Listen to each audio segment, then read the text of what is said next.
thanks for checking out this video. My name is Joe Castelluccio. I'm a corporate partner in Mayer Brown's New York office.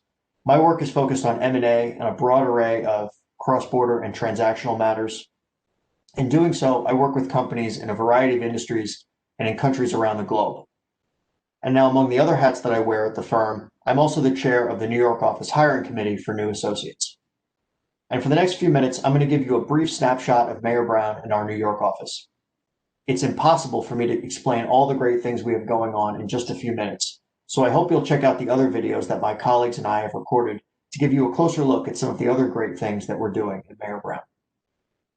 Now, talking about Mayer Brown's New York office, let me start with a few statistics and highlights. New York, in addition to being the center of the universe, is also home to one of Mayer Brown's largest offices.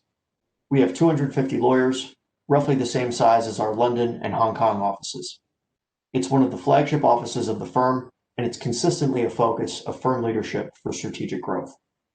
Now, overall, the firm has about 1,600 lawyers, split evenly between US and overseas locations. Now, the New York office is home to most of our significant practice areas.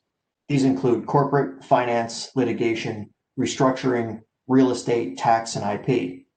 And among those groups, we have more nuanced and detailed practices like securities, investment funds, securitization, and a host of other specific practice areas.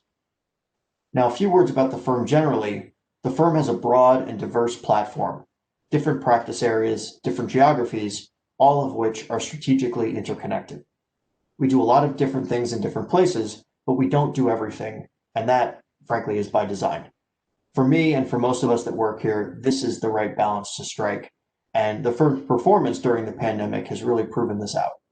Despite all the uncertainty in the world, clients have continued to look to us for advice and guidance in solving some pretty challenging and unique problems that continue even to now. Now, the last thing I wanted to briefly mention is culture in our firm and in our office. Now, before the pandemic and during, we had what we sometimes call a culture of collaboration.